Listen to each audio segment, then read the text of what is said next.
जय हिंद। आज का सेशन अपन शुरू करते हैं। इसमें अपन सीखेंगे भाई √2, √3, √5, √7, √10 ये सब एक अपरिमेय संख्या होती है।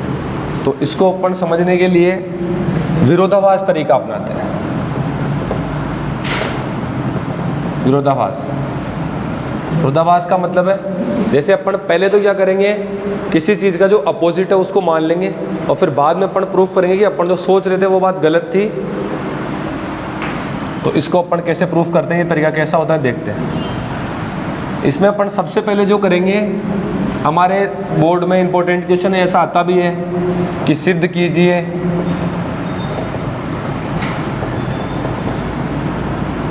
√2 एक अपरिमेय संख्या है।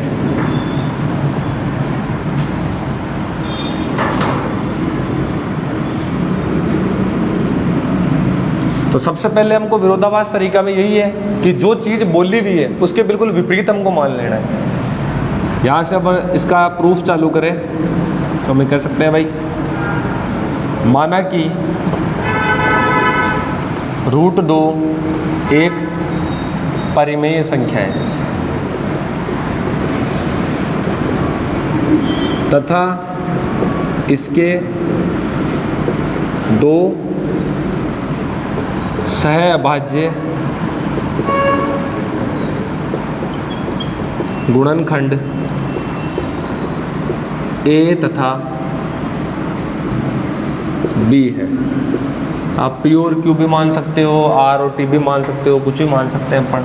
तो अपन ने मान लिया भाई इसके दो सहअभाज्य गुणनखंड क्या है, A और B। अब आपको ये समझना चाहिए, यहाँ पे नया शब्द अपने लिया है कि सहअभाज्य, ये क्या है, कोप्राइम। ये कोप्राइम नंबर क्या है? तो सहअभाज्य गुणनखंड का मतलब ये है, जैसे 7 और 3 है, इसमें 7 एक प्राइम नंबर है तो 7 × 1 लिख सकते हैं और 3 × 1 लिख सकते हैं। तो इनमें केवल एक ही कॉमन है, एक के अलावा कोई भी संख्या इनमें कॉमन नहीं है। यहाँ पर ये भी कह सकते हैं, जैसे 10 है और 14 है, 10 को अपन 2 × 5 × लिख सकते हैं, 2 × 5 × 1 लिख सकते हैं, और 14 को अपन 2 × 7 × 1 लिख सकते हैं। तो ये कोप्राइम नंबर नहीं है। क्यों नहीं है कोप्राइम नंबर? क्योंकि इनमें एक के अलावा, भाई एक तो सब में कॉमन रहेगा ही रहेगा, उसके अलावा एक के अलावा 2 भी कॉमन आ रहा है, तो ये कोप्राइम नंबर नहीं है। तो कोप्राइम नंबर वो होते हैं, A और B कोप्राइम होंगे केवल और केवल जब उनके अंदर एक के अलावा कुछ भी कॉमन नहीं है। कहने का मतलब उसके गुणनखंड मान लो 2 × 3 × 5 है, इधर अपन मान लेते हैं 7 × 7 है। तो बताओ 2 × 5 × 3 में इसकी संख्या का देखो भाई, 30/49। ये दोनों प्राइम नंबर तो नहीं है, लेकिन प्राइम नंबर के साथ अपन देख सकते हैं जब इनके फैक्टर अपन कर रहे हैं, उन फैक्टर के अंदर कोई भी ऐसा फैक्टर नहीं है जो इनके अंदर कॉमन हो, केवल एक के अलावा। तो एक तो सब में कॉमन होता ही है। तो ये हो गया सहअभाज्य या कोप्राइम की डेफिनेशन। तो अपन ने ऐसे क्या किए, इसको परिमेय संख्या मान लिया और इसके दो सहअभाज्य गुणनखंड मान लिए A और B। तो और परिमेय संख्या मानी है तो परिमेय संख्या की अपनी परिभाषा जानते हैं भाई, कोई भी परिमेय संख्या है उसको P/Q के रूप में अपन लिख सकते हैं, और जहाँ Q = क्या होना चाहिए, 0 होना चाहिए। कहने का मतलब A/B के रूप में लिखा जा सकता है √2 को, जहाँ B = क्या होना चाहिए, 0 होना चाहिए। फिर अपन आगे चालू करते हैं भाई ये सामने मान लिया। अब दोनों पक्षों का वर्ग कर दें हम।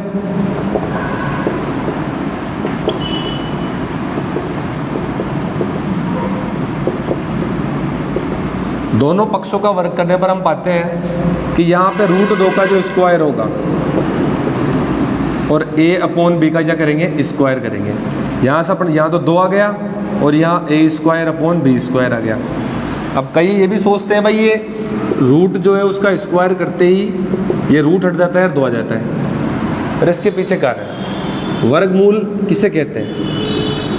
वर्गमूल हम उससे कहते हैं जब किसी संख्या या पद की घात यदि 1/2 हो तो अपन उसको उसका वर्गमूल कहते हैं। जैसे 2 की घात 1/2 हो तो अपन इसको √2 लिख सकते हैं, क्योंकि इस पद की घात कितनी है, 1/2 है।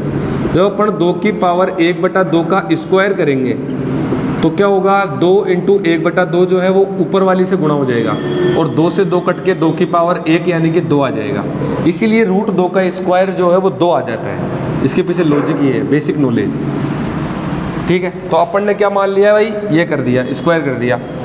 अब यहाँ से अपन देखते हैं भाई, अपने पास आ गया a² बराबर, देखो a² यहाँ रख रहा हूँ, इसको यहाँ भेज रहा हूँ, 2b² आ गया। फिर मैं ट्रांसफ़र कर रहा हूँ वापस से, a² / 2 = b²। ये मान लो समीकरण नंबर 1। अब यहाँ पे आप देख सकते हो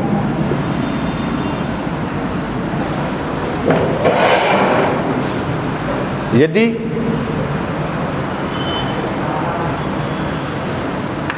a² 2 से विभाजित है, दिख नहीं रहा उधर का, थोड़ा सा हिला दो इसको, चालू में हिला दो, नीचे कर दो, थोड़ा नीचे कर दो इसको, दिखना चाहिए भाई पूरा। ऊपर वाला तो नहीं कट रहा है, फिर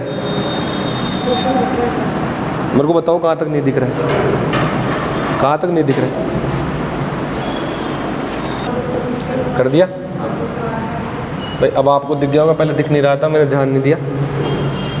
तो यदि a² 2 से विभाजित है, यदि a² 2 से विभाजित है तो a भी 2 से विभाजित होगा।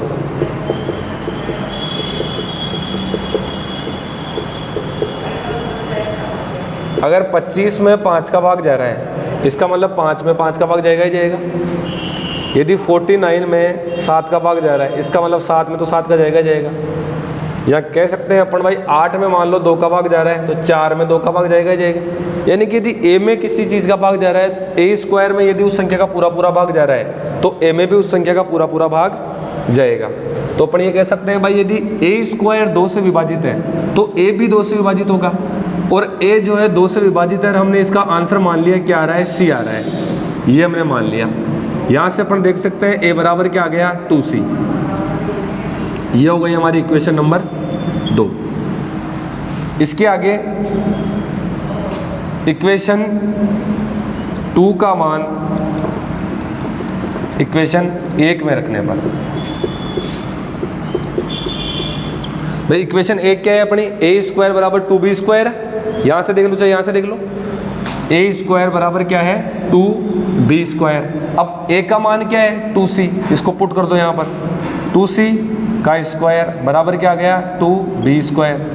अब यहाँ से 4c² = 2b²। आगे देखो भाई, 4c² / 2, या फिर डायरेक्ट ऐसे कर लो कि c² = 2b²/4। यहाँ से 2 टाइम कट जाएगा और b²/2 आ जाएगा। यहाँ पे अपन फिर बोल सकते हैं कि यदि b² में 2 का भाग जाता है तो b में भी 2 का भाग जाएगा। यदि b² में या b² 2 से विभाज्य है तो b भी 2 से विभाज्य होगा।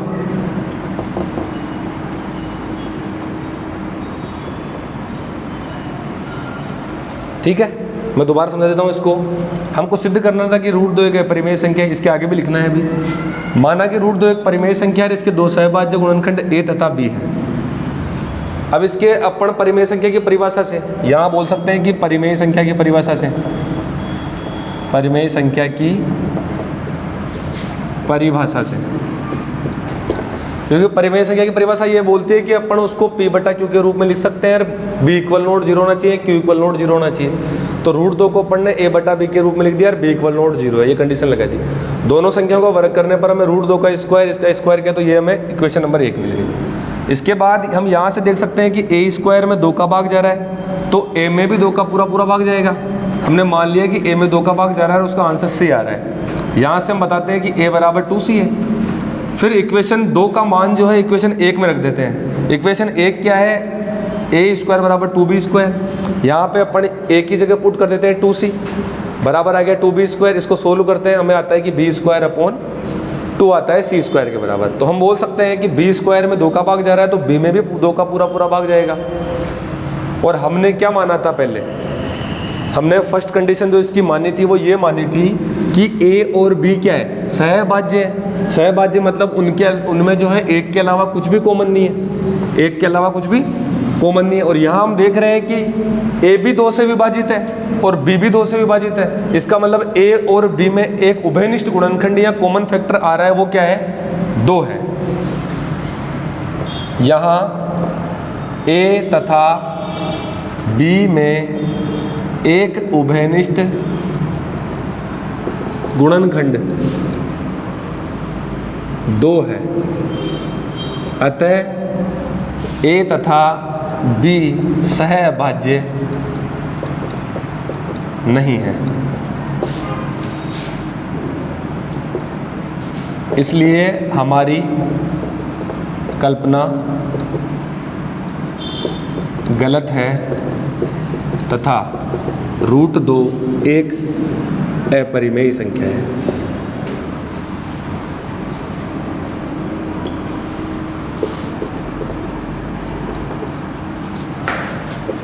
भाई हमने कल्पना क्या की थी पहले, हमने कल्पना यही की थी भाई √2 एक परिमेय संख्या होनी चाहिए, वो तो गलत हो गई।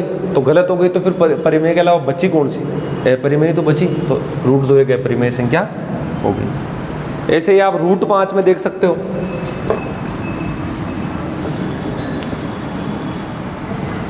√5, √3, √7 सभी को देख सकते हैं अपन। हमको बोला जाए कि सिद्ध कीजिए कि √3 एक अपरिमेय संख्या है, तो √3 के लिए अपन √3 को वही a/b के रूप में मान लेंगे। a और b सहभाज्य है, तो यहाँ पे b इक्वल नोट क्या है, 0 है।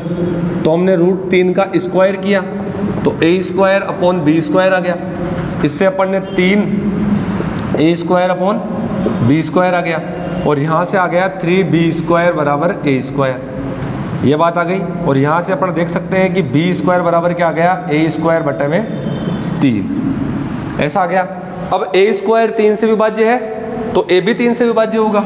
यहाँ पे ये बात बोल सकते हैं अपन भाई a² में 3 का पूरा भाग जाता है तो a में भी 3 का पूरा भाग जाएगा। तो यहाँ से अपन a में 3 का पूरा भाग जाएगा और उस भाग जाने वाले संख्या को अपन c बोल देते हैं। यहाँ से अपन पहुँचते हैं कि a बराबर 3c है। अब इसको अपन पुट कर देते हैं इक्वेशन नंबर 1 में, और 1 क्या है, 3b² = a², 3b² = a²। अब a की वैल्यू क्या है, 3c का स्क्वायर, तो यहाँ से आ गया 3b² बराबर 9c², और b² बराबर आ गया 9c²/3। 3 से 3 टाइम कटेगा और यहाँ बचेगा गलत किया क्या, और यहाँ आ गया गलत किया है अपन ने, नोट करेगा भाई। यहाँ से b² बराबर आ गया 3c² और b²/3 बराबर आ गया c²। इसका मतलब b² किससे विभाजित है, 3 से, तो b भी 3 से पूर्णतः विभाजित होगा। अतः हम जो सोच रहे थे कि a और b सहभाज्य है, उनमें कोई भी कॉमन फैक्टर नहीं है। तो यहाँ पे हम देख रहे हैं कि इसमें भी 3 का भाग जा रहा है, इसमें भी 3 का भाग जा रहा है। तो 3 का भाग जाने का मतलब उनके जो फैक्टर है उसमें 3 आ रहा है, और हम सोच रहे थे कि 3 नहीं आना चाहिए। तो हमारी कल्पना क्या है, गलत है। और इस प्रकार से √3 क्या है, एक अपरिमेय संख्या है। तो √5, √3, √7 किसी को भी कर सकते हो आप इसे। अब इसमें एक और टाइप का क्वेश्चन है। एक तो सीधा ही आता है कि एक तो आता है √2 एक परिमेय संख्या सिद्ध कीजिए, और एक आता है 1/√2 एक अपरिमेय संख्या है, ऐसा हमें प्रूफ करना रहता है। इसका वही विरोधाभास तरीका। सबसे पहले अपन मानेंगे कि a और b √1/√2 एक परिमेय संख्या है और इसके 2 सहभाज्य गुणनखंड a तथा b है। माना 1/√2 एक परिमेय संख्या है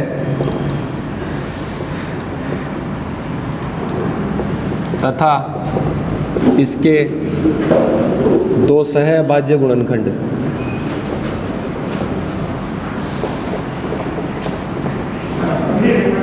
a तथा b है। इसके 2 सहभाज्य गुणनखंड a तथा b है।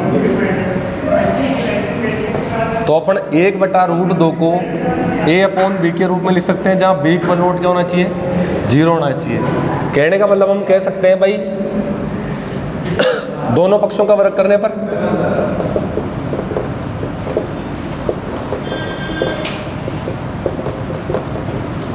एक बटा √2 का स्क्वायर इक्वल टू a²/b²। तो यहाँ से अपन को क्या मिला, 1/2 बराबर a²/b²। यहाँ से अपन को मिला क्या, b² बराबर 2, यहाँ पे डायरेक्ट कर लो, b²/2 बराबर a², ये मिला। अब यहाँ से अपन देख सकते हैं भाई b²/2 में 2 का भाग जाता है, b² में यदि 2 का भाग जाता है तो b में भी पूर्णतः 2 का भाग जाएगा। तो यहाँ से अपन कह सकते हैं यदि b² में b² 2 से विभाजित है तो b भी 2 से विभाजित होगा। और हमने इससे कंक्लूजन निकाल लिया है कि b में जो है 2 का भाग जाता है और उसका आंसर c आता है।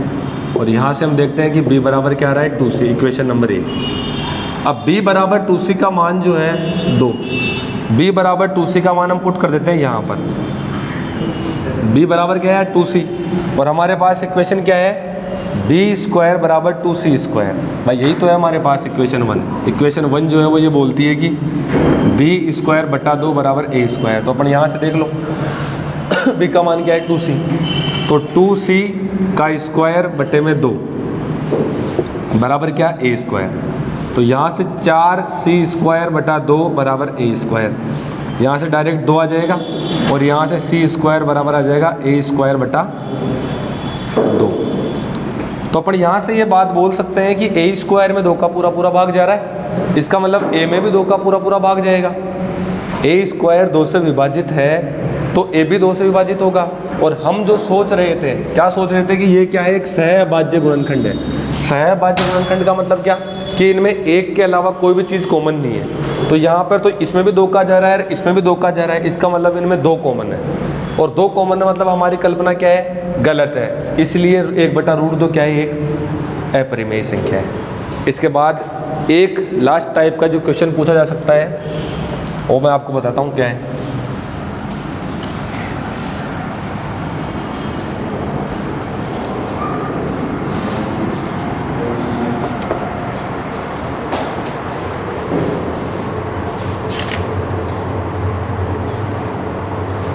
सिद्ध कीजिए कि 5 - √3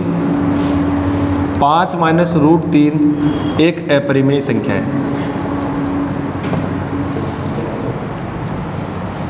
ऐसा क्वेश्चन पूछा जाता है।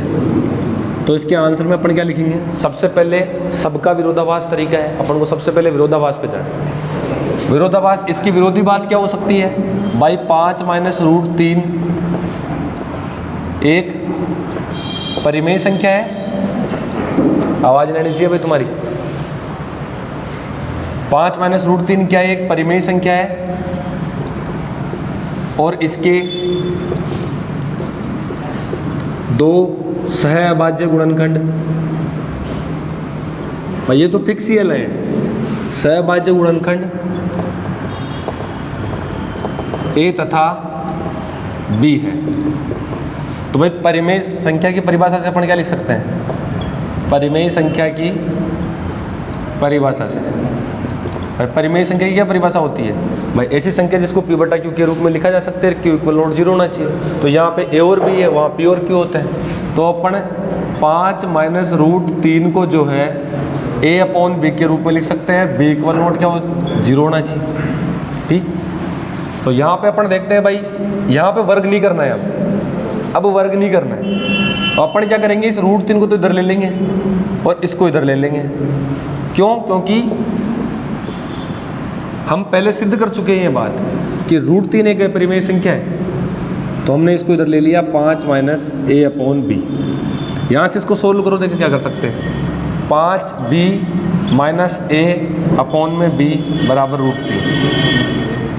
इस इक्वेशन में देखो आप, a और b क्या है, सहभाज्य गुणनखंड है। मतलब कोई संख्या होगी फ्रैक्शनल फॉर्म में, आंसर नहीं होगा। फैक्टर तो क्या होते हैं, एक इंटीजर होते हैं। तो b और a क्या है, एक इंटीजर है।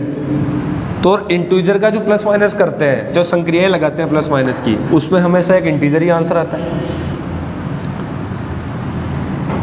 इंटीजर नहीं है ना, तब भी अपन ये देख सकते हैं भाई, अगर इसको सोल्व करेंगे ऊपर वाली को तो इससे कोई संख्या आएगी, मान लो x आ गई, और नीचे वाली को सोल्व करेंगे उससे मान लो कोई b कोई संख्या आ गई या y कोई संख्या आ गई, तो x अपॉन y के रूप में आ गई ना, और y इक्वल नोट 0 है जहाँ पे, क्योंकि हमने पहले बोल रखा है कि b 0 नहीं होना चाहिए, तो y भी 0 नहीं होगा, y बराबर b होगा। तो अपन ये बोल सकते हैं कि फ्रैक्शन फॉर्म में आंसर आ गया, और फ्रैक्शन फॉर्म में आंसर हो जिसको p बटा q के रूप में लिखा जा सकते हैं, y इक्वल नोट 0 हो या q इक्वल नोट 0 हो, उसको अपन बोल सकते हैं कि वो परिमेय संख्या होती है। मतलब इसका जब अपन सॉल्यूशन निकालेंगे इक्वेशन 1 के बाएं पक्ष को सरल करने पर सदैव एक परिमेय संख्या,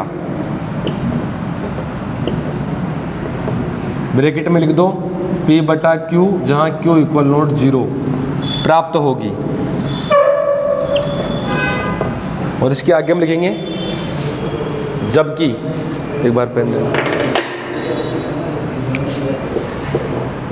जबकि हम जानते हैं √3 एक अपरिमेय संख्या है,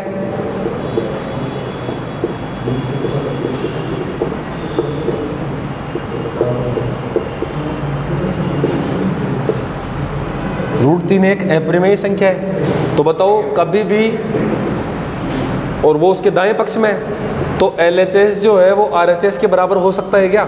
नहीं हो सकता कभी भी, क्योंकि कभी भी एक परिमेय संख्या जो है अपरिमेय संख्या के बराबर नहीं हो सकती। तो हम कह सकते हैं भाई ये पूरी संख्या ही क्या होगी एक, और हम जो सोच रहे थे कि ये पूरी एक परिमेय संख्या है, इसका मतलब वो भी क्या है, हमारी कल्पना क्या है, गलत है।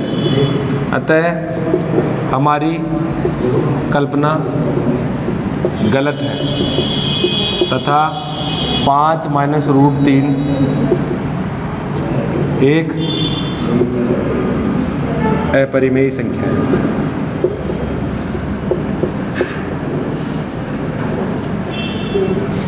ठीक है, तो ये 2-3 टाइप के सवाल अपने आ सकते हैं, ठीक है, जिनमें अपन एक तो देख सकते हैं भाई √2, √3, √7, √5।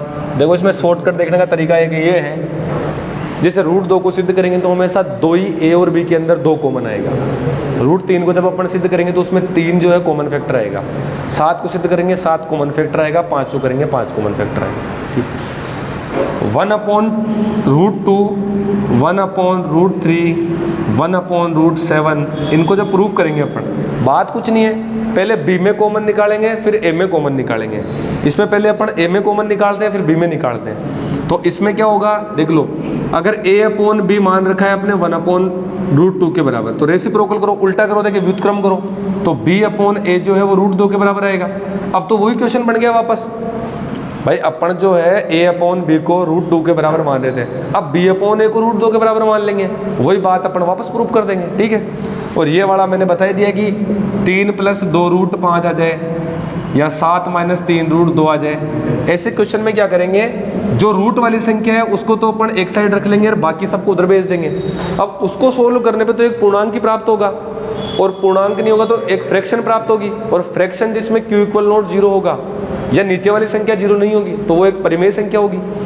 और अपन यहाँ कह रहे हैं भाई x/y के रूप में अपन को प्राप्त होती है y = 0, इसका मतलब वो परिमेय संख्या है, मतलब उसके बाएं पक्ष में एक परिमेय संख्या है और दाएं पक्ष में एक अपरिमेय संख्या है। तो अपन कह सकते हैं भाई LHS कभी भी RHS के बराबर नहीं हो सकता, और हम जो कल्पना कर रहे हैं कि एक परिमेय संख्या है वो हमारी गलत है, इसलिए वो क्या है, एक अपरिमेय संख्या। धन्यवाद सुनने के लिए। जय हिंद, जय भारत।